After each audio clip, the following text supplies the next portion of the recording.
يا رب تكونوا في أحسن حال وبخير وفي أتم صحة. كلمة توكسيك بقينا نستخدمها كتير في الفترة اللي فاتت وبنوصف بيها شخص أو علاقة كانوا مؤذيين في حياتنا. بس مين فينا ما دخلش في علاقة بعد ما خرج منها سأل نفسه السؤال دوت، مش يمكن أنا كنت التوكسيك في العلاقة؟ أكيد كلنا سألنا السؤال دوت بدافع الضمير، دافع جلد الذات. أنا بكلمك هنا النهاردة على أهم علاقة في حياتك، علاقتك بالشخص اللي مش هيفارقك لحد ما تموت، لحد آخر يوم في عمرك. علاقتك مع الشخص اللي هتلاقيه معاك في كل وقت. علاقتك مع الشخص اللي شئت وأبيت هو معاك حتى وانت نايم. علاقتك بنفسك، انت أهم شخص في حياة نفسك. كبني آدم طبيعي انت بتتكون من 3 حاجات مهمين جدا: جسم، مادي، وروح، في ما بينهم مشاعر أو أفكار. ال3 دول مربوطين مع بعض بحاجة واحدة اسمها وعي. والحقيقة هنا لازم نقول إن الوعي بيختلف عن الذكاء.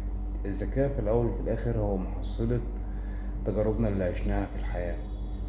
يعني تعاملك كتير مع الناس اداك ذكاء في التعامل مع الناس، تعاملك كتير في التجارة اداك ذكاء في التجارة، تعاملك كتير في علم الرياضيات اداك ذكاء في الرياضيات. لكن الوعي هي حاجة احنا كلنا بنتولد بيها، ما بتختلفش من بني آدم للتاني. مفيش حد عنده درجة أعلى أو أكتر.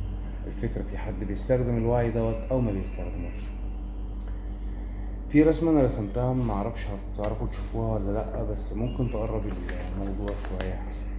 يعني 1 2 3 في ما بينهم واصلين بالوعي، وده المنظومة الكاملة. وفي خط برضو واصل فيها اللي هو الوعي.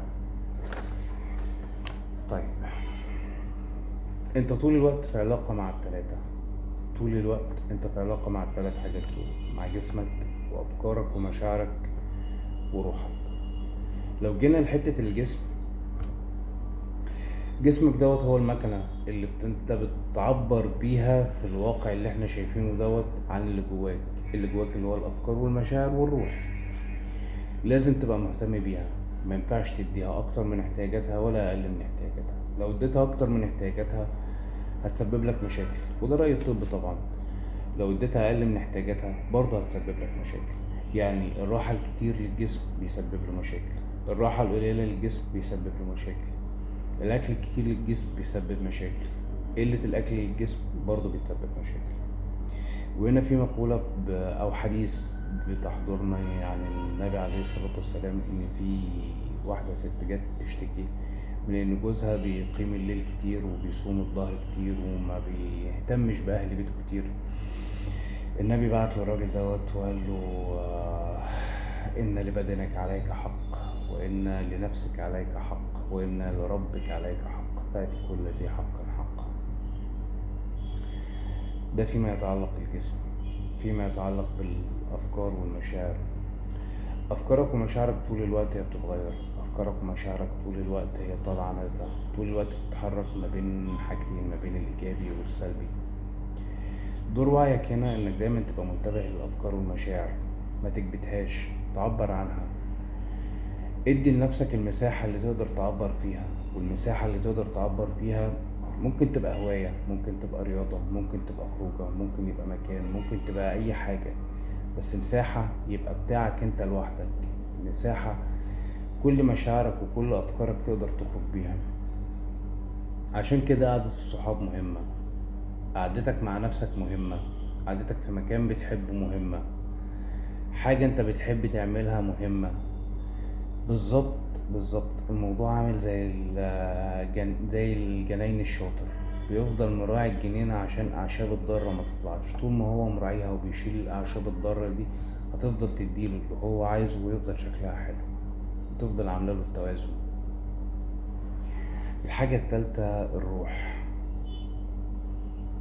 وهي أهم حاجة فيهم. ولو بصيت في الرسمة اللي أنا كنت عاملها، هي أكتر حاجة فيهم تحت، بس هي حرفيا هي أهم حاجة فيهم. انت ممكن تبقى بتمر بفترة صعبة جدا ومتشكك جدا في حاجات كتير، بس لو عندك إيمان حقيقي هتعدي. اكيد كلنا عدى علينا وقت احساس انك هتمشي، بس هتمشي ازاي ما انتش عارف وبتمشي. واكيد كلنا عدى علينا وقت بتبقى فيه حاجات كتير اوي مقومات تقول انك هتنجح، بس انت من جواك خايف انك ما تنجحش، فما تنجحش. ما علينا عشان ما نخشش في الحتة دي كتير. الروح لازم تاخد بالك منها، لازم تبقى واصلة بالمصدر بتاعها. مين مصدر الروح؟ مين مصدر الروح؟ ربنا. لازم تاخد بالك منها، لازم تراعيها، لازم تسمعها، لازم تشوف علاقتك بربنا عاملة ازاي، لازم تشوف علاقتك مع اللي حواليك بينعكس فيها الرحمة والطيبة والرأفة وكل الحاجات الجميلة دي ولا لأ. الناس اللي بتعمل حاجات حلوة هي بتعمل حاجات حلوة مش عشان بس ان ده خير وان ده ثواب لان ده بينعكس على روحهم، ده بيدي الحاجات الحلوة الروح. والناس اللي عملت حاجات ضرت بيها نفسهم زي المخدرات او علاقات مش صح او الكلام ده كله، هتلاقي الاول انعكس على جسمهم، وهتلاقي بعد كده انعكس على افكارهم ومشاعرهم، وفي النهاية انعكس على روحهم وهم تعبانين ومش قادرين يشبعوا من اي حاجة بيعملوها. انت في علاقة طول الوقت مع الثلاث حاجات دول.